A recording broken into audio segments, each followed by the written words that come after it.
I never thought a mundane trip to Walmart would be the catalyst for the darkest experience of my life.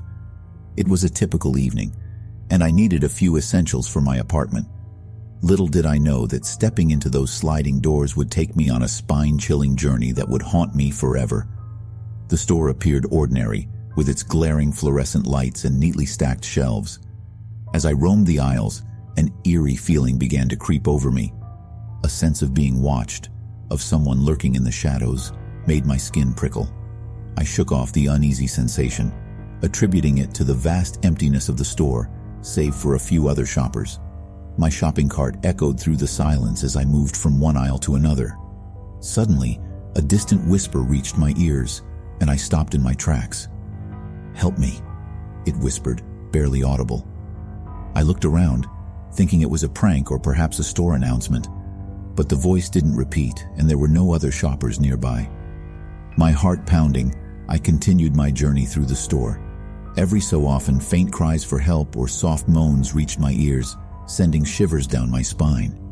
The atmosphere became suffocating, and an inexplicable fear paralyzed me. It was as if the store itself had come alive, its aisles becoming endless mazes that led to unknown horrors.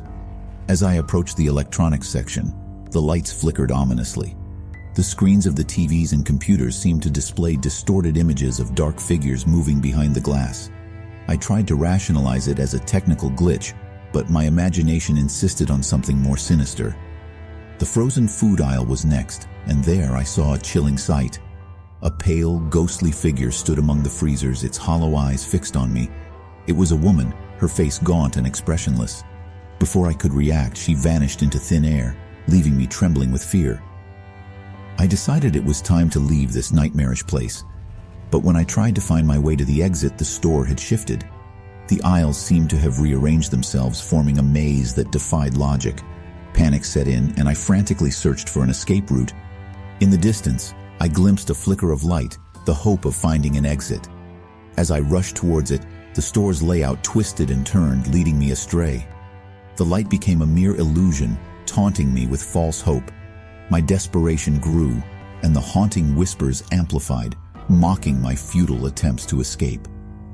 Hours passed, and the store remained an unyielding labyrinth of terror. My phone was of no use, as there was no signal within the store's eerie confines. It was as if I had entered a nightmarish pocket dimension, trapped within Walmart's walls forever. Exhausted and on the brink of surrender, I stumbled upon a peculiar corner of the store, hidden behind shelves of cleaning supplies. A cold gust of air greeted me, and my breath turned to mist.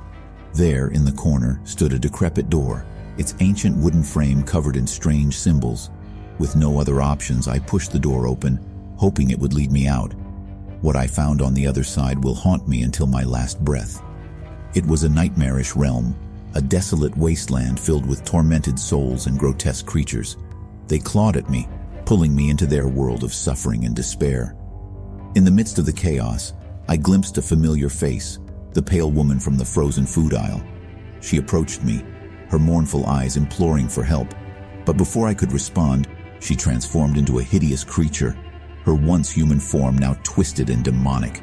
With a surge of determination, I ran back through the door and found myself back in the Walmart aisle where I had first entered this nightmare. I raced towards the sliding doors, praying for escape, and as I reached the exit, I looked back one last time. The store had returned to its ordinary appearance. There were shoppers pushing their carts, and the fluorescent lights illuminated the cheerful colors of the products. But I knew the truth. The horrors that lurked within Walmart's walls were real, and they would forever haunt my nightmares. From that day on, I could never bring myself to step foot in a Walmart again. The memories of that harrowing experience haunted me day and night. The store's facade might appear ordinary to others, but I knew the malevolence that lay hidden in its depths, waiting to ensnare the unwary. So beware the aisles of Walmart, for there are forces lurking in the shadows, waiting to seize upon the unsuspecting souls who dare to venture into its darkness.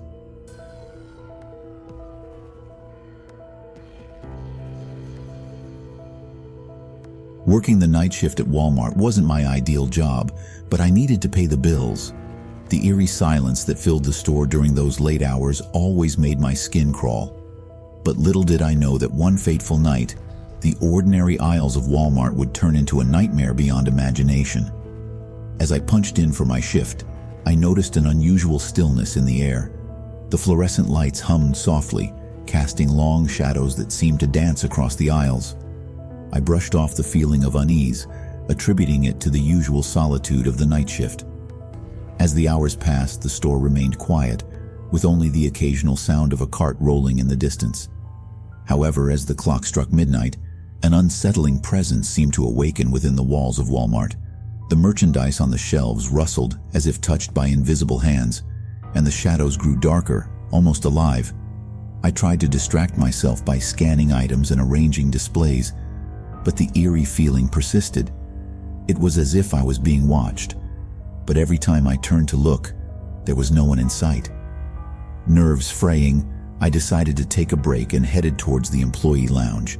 Inside the dimly lit lounge, the air felt heavy, and a chill ran down my spine.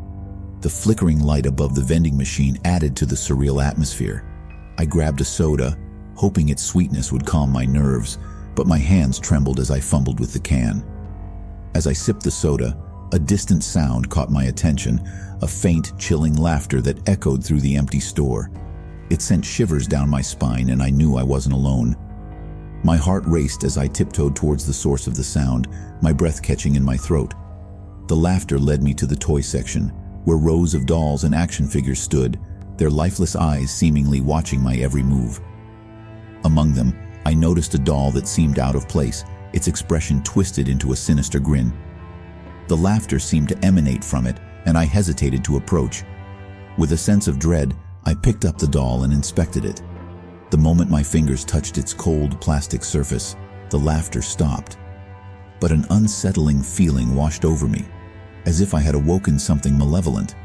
I quickly returned the doll to the shelf and tried to dismiss the encounter as my imagination playing tricks on me. However, the night had only just begun, and the store was far from finished with its horrors.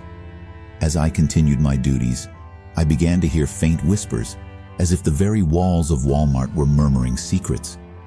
Each time I turned around, I caught glimpses of shadowy figures darting out of sight. Panic consumed me, but I couldn't escape the confines of my workplace. Suddenly, the store's intercom crackled to life, emitting a distorted voice that sent chills down my spine. The words were indistinguishable, but the malevolence in its tone was unmistakable. I grabbed the intercom phone to report the disturbance, but it was dead, emitting only static. Feeling trapped and helpless, I sought refuge in the manager's office, hoping to find some answers. But the office felt even colder, and the air grew thick with an unnatural silence. The computer screen flickered, displaying distorted images that made my head spin. In the corner of my eye, I caught movement, and when I turned to look, I saw the office chair swivel on its own.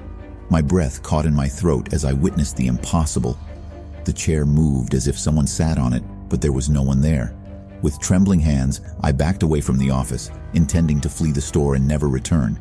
But as I reached the exit, I found the sliding doors inexplicably jammed shut. Panic surged through me, and I pounded on the glass, screaming for help.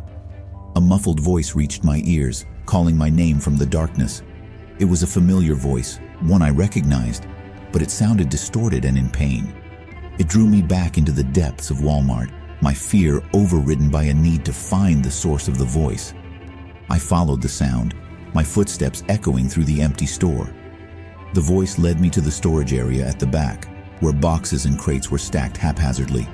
In the shadows, I saw the silhouette of a figure, its form contorted and unnatural. With trepidation, I approached, and as the figure stepped into the dim light, I saw her, a girl, no older than 10, her eyes hollow and her face pallid. She reached out to me, her voice a desperate plea for help. "I'm trapped," she whispered, her words barely audible. "Please, you have to help me." Fear and compassion warred within me, but I couldn't leave her alone in that haunting place. I reached out to touch her, and the moment our hands met, a blinding flash enveloped us. When I regained my senses, I found myself back in the employee lounge, the soda can still in my hand, and the doll from the toy section lying on the floor. The store had returned to its normal state, and the unsettling presence had dissipated. Confused and shaken, I rushed to the manager's office where the computer screen displayed nothing but the usual desktop background. There was no sign of the malevolent chair or the haunting figure. I staggered towards the exit, finally able to push open the sliding doors. As I stepped out into the cool night air, I couldn't shake the feeling that Walmart held secrets far beyond our understanding. The doll I had encountered, the mysterious laughter, and the haunting presence of that lost girl. They were all reminders that even the most ordinary places could be haunted by unimaginable horrors. From that night onwards, I avoided the night shift at Walmart, and I refused to set foot in the toy section again. The experience had left a permanent mark on my soul, a chilling reminder that sometimes the true horrors lurk in the most unexpected places. And as I glance back at the Walmart store in the distance, I can't help but wonder what other dark secrets it conceals within its seemingly ordinary aisles.